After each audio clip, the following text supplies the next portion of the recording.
श्री शिवाय नमस्तुभ्यम। राधे राधे। आप सभी का दिन शुभ हो। जो प्रदोष व्रत शुक्रवार के दिन पड़ता है उसे शुक्र प्रदोष के व्रत के नाम से जाना जाता है और माघ महीने के शुक्ल पक्ष में पड़ने वाला प्रदोष व्रत भी इस बार शुक्रवार के दिन ही रखा जाएगा, इसीलिए यह शुक्र प्रदोष कहलाएगा। प्रदोष व्रत के दिन भगवान शिव की पूजा अर्चना प्रदोष काल में की जाती है। यह व्रत संतान सुख की प्राप्ति के लिए बहुत उत्तम माना जाता है।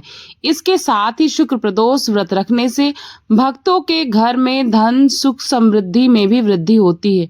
ऐसे में आइए जानते हैं कि माघ महीने के शुक्ल पक्ष के प्रदोष व्रत की तिथि और इस दिन रहने वाले शुभ मुहूर्त यानी प्रदोष काल के समय के बारे में। कौन कौन से शुभ और अशुभ संयोग भी इस दिन बन रहे हैं यह भी आप सभी इस वीडियो में जानेंगे।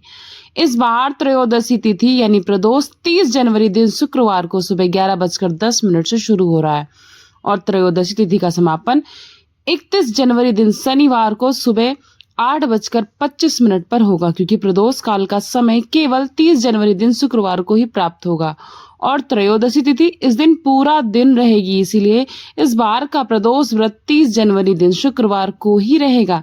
शनिवार के दिन प्रदोष व्रत नहीं होगा। 30 जनवरी शुक्रवार को ब्रह्म मुहूर्त सुबह 5:35 से 6:23 तक रहेगा। सूर्योदय होगा सुबह 7:11 पर। सूर्यास्त का सही समय रहेगा शाम 6:08 पर। इस दिन मृगशीर्ष नक्षत्र सुबह 5:29 तक रहने वाला है। इसके बाद में आद्रा नक्षत्र प्रारंभ हो जाएगा। राहु काल सुबह 10:30 से दोपहर 12 बजे तक रहेगा। प्रातः काल पूजा मुहूर्त 5:51 से 7:10 तक रहेगा।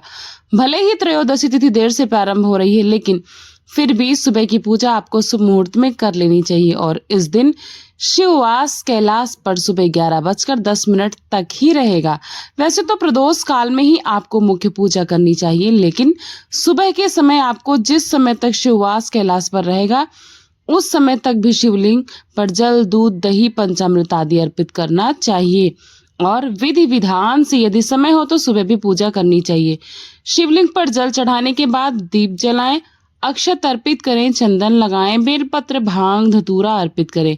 इस दिन प्रदोष काल का समय शाम 5:23 से 6:54 तक रहेगा। तो सुबह शाम की पूजा का मुख्य समय शुभ मुहूर्त में ही करना है। इसके बाद आप व्रत खोल सकते हैं। व्रत खोलते समय आप चाहें तो केवल फलाहारी करें, क्योंकि इस व्रत में नमक या अन्न का त्याग किया जाता है, लेकिन जिनके लिए अन्न के बिना रहना संभव नहीं है तो वो लोग सात्विक भोजन भी व्रत खोलने के बाद कर सकते हैं।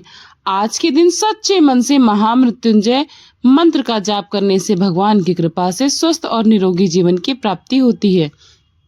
शिव गायत्री मंत्र ओम तत्पुरुषाय विद्महे महादेवाय धीमहि तन्नो रुद्र प्रचोदयात्, इस मंत्र का जाप शिवलिंग पर जल अर्पित करते समय या पूजा करते समय करना चाहिए। किसी विशेष मनोकामना की पूर्ति के लिए इस दिन मंदिर में जाकर दूध दही घी शहद काले तिल आदि सामग्री से शिवलिंग का अभिषेक करें और इस समय में लगातार सच्चे मन से ओम नमः शिवाय मंत्र का जाप करते रहें।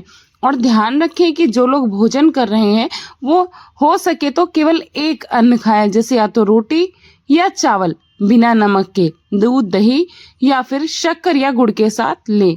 इससे आपको अधिकतम फल की प्राप्ति होती है। तो यह थी आज की जानकारी। आपको कैसी लगी? आशा करती हूँ आप सबको ये जानकारी उपयोगी लगी होगी और वीडियो को लाइक करिएगा, चैनल को सब्सक्राइब करिएगा। मिलती हूँ नई जानकारी के साथ, नए अध्याय के साथ, नए वीडियो में। Thanks for watching. पूर्णिमा के शुभ ब्लॉग। राधे राधे। श्री शिवाय नमस्तुभ्यम।